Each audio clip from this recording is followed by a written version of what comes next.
dhageettii kee garuu dhugaan isaa tokko ta'u. Mee amma mammaaksa kanaan haa eegalluti. Mammaaksa tokko itti himna nuti isaan ammoo hiikanii walitti isaa himan nutti isaa himan. Mammaaksi keenyarraa gaa qoqqofalchiisaa immoo ergaa dabarsu. Ni haa dhaggeeffannu hundaafu. Kan jalqabaa afuuffiin madaa hin fayyisu. Afuuffiin madaa hin fayyisu. Mee kana wajjin waa itti himnu hima beekta. Hantuunni osuma sitti afuufuu miila nyaatee si fixaa waan jedhamutu jira. Kana nama meeqaatutu beeka amma hantuutni miila nama fixaa bara akkamitti akka si fixu beektaa? Hoggaa xiqqisho si ciniinee foon sirraa fuudhaa deeme atu yoo itti dammaquu barbaadde sitti afuufa beektaa? Si qabbaneessa. Hoggaa ammaas ati riiba keetitti deebite inni si nyaachuu eegala. Oduma akkana si godhuuti si fixaa jechaadha. Kan itti aanume ammaas afuuffii wajjin kan deemu irraa keenyu dhimma beekta. Yaa marqaa si afuufuun si liqimsuufi. Meerra deebi. Yaa marqaa si afuufuun si liqimsuufi. Afuufamu malee liqimsamu nama gubama dheen sodaata. Si sossobachaa jiru jechaadha. Hantuunnis bar sossobachaa jira. Jarri akka rafaniif sossobachaa jira. Kan itti aanutti yoo dabarre egaa abbaa warraa gowwoome eelee cabdetti kolfaa isa jedhurraa kaana. Abbaa warraa gowwaan eelee cabdetti kolfa. Waanummaan isaa badeeti inni garuu kolfa jecha. Kun gowwummaatu fide jecha.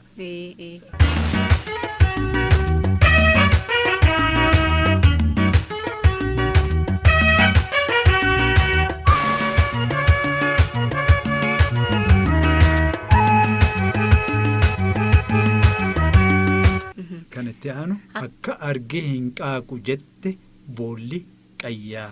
Akka arge hin qaaqu jette boolli qayyaa. Mammaaksa kan biraas itti himna. Akka ija tiyyaa kan booyu miti. Akka tokkicha kiyyaas kan callisu miti. Haalaan namatti tola wanni kun nama akka gaariitti hubate. Akka ija tiyyaa kan booyu miti. Akka tokkicha kiyyaa kan callisu miti. Kana ammamee mammaaksaan. Hiikuun ni danda'ama. Mammaaksi biraa immoo yoo wal jabeessan jabduu jalaa bahanii jedha. Yoo wal jabeessan jabduu jalaa bahan. Namuma wal jabeessuutu rakkoo waliin bahuu danda'a jechaadha. Wal hir'uu jechuudha. Wal cinaa dhaabbachuu.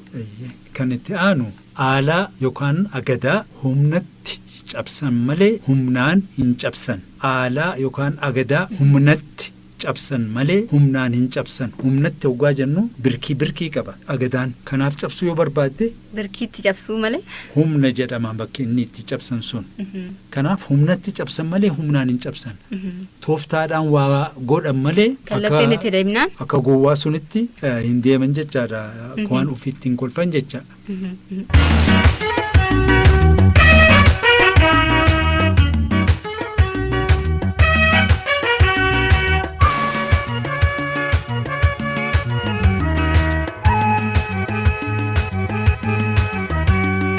Mammaaksa biraa immoo anatu of mure jedhe mukti muka qottootiin jedha. Anatu of mure jedhe mukti muka qottootiin. Mammaaksa biraa mammaaksa kana hiikuu danda'ullee bakka arrabni mucucaatetti ulfinni kufaa. Amma gaa kun akka beeytaa cigooti. Arrabni mucucaate hoggaa jennu. Arrabni mucucaatu.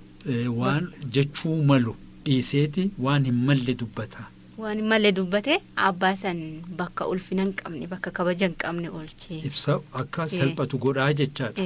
Arrabni ofii gaaddisa taa'eeti abbaa aduu keessa dhaabaa jedhama tokko tokko. Kan itti aanu gubaa madaa qeeransaa nama qeeransa harkaa ba'eetu beekaa. Egaa kan argitu hubataa. Nama irra ga'eetu waan dubbatu beeka jechaadha.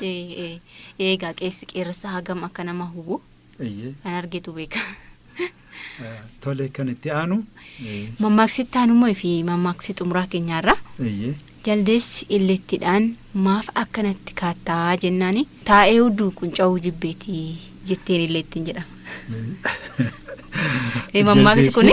Jaldeessi illeettiidhaan maaf akkanatti kaattaa jennaani taa'ee hudduu qunca'uu jibbeeti jetteen. falmii jechoota yookaan immoo falmii jechootaati kan mammaaksi kana keessatti agarru. Garuu deebii kana keessatti amma waa guddaadha.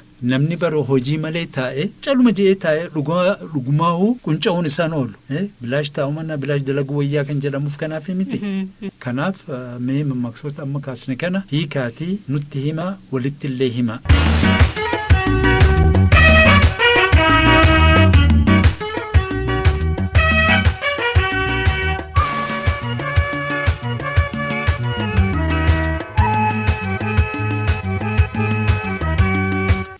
Kabajamoo dhaggeeffattoota keenya mammaaksonni keenya waa hedduu irraa barachuu dandeessanii waa hedduu nu barsiisuus dandeessanii sanis nu barsiisanii yoo nu ergitanii yaada keessanii amma immoo yaada qabna kan namoota lamaan yookaan immoo hawaasa gidduutti bifa wal fakkaatinaan waamanii garuu hiikliin isaanii adda adda. Mee kana isaan waan jedhan haa ja'an akka yaadaatti nuti yaada keenya ni ibsina. Tole. Amma fira dhiigaa hoggaa jennuu fi fira foonii hoggaa jennu garaagarummaan isaanii maali? Moo tokkummaa qaban kanarratti nuti yaada keenya ni kennina garuu hin goolabnu. Isin waan jettan ja'a isin biratti akkamitti akka hiikamu amma fakkeenyaaf fira dhiigaa hoggaa jennu namni kun dura kan uumamu dhiigarraa miti. Dhiigarraa. Kanaaf fira dhiigaatii hoggaa jennu akka ibiddaattis hoggaa laallu amma an Ibrahim Haji Aliitiin Ali kaboruuti ibidda kana keessaan jirre jechaadha. Abbaadhaaniin deema. Kan abbaadhaan akkanatti walitti dhufnu kun hundaatu fira dhiiga kiyyaatii kan jedhus jira. Fira fooniitii hoggaa jedhu karaa haadhaatiin hoggaa deemnu labbaa kana hoggaa deemnu inni amma ibidda biroo keessa seenaa jechaadha. Garuu firmaa foonii qabnaa garamiin gara haadhaatiin akkanattis kan hiikan jiru. Tokko maal jedhan fira dhiigaa hoggaa jennu akka koodeetii. Koodee jechuun nama tiruu tokko. Garaa tokko bahe. Boraafatee jechaadha. Garaa tokko bahe. Tiruu boraafannaan tiruun maalirraa uumamti? Dhiigarraa. Sanuma dhiigni sun walumatti yaa'aa jechaadha abbaa meeqaatti. Tokko maal jedhan fira dhiigaatii fi fira foonii namumaatu moggaasa tokko bakka akka lamaan ibsa malee fira dhiigaatii fi fira foonii jechuun. Tokkumaa warreen nuun jedhani kan jedhanis jiru. Istiidiyoo galuun duraayyuu namoota hedduu mormisiisaa ture ragaafannee jirra. Hedduun isaanii egaa akkuma kaafne kanattis kan morman hin jiranii yaada birootis kan kaasan hin jiranii. Hedduudha nu falmisiise. Asumattuu waajjiruma keessatti. Egaan nuti hundaafuu namuu yaada isaa nuun hangayu nuti cuunfinee yaada jiru yaada nuun deemuu dandayu yaada sirrii ta'uu torban itti deebina. Toleegaa.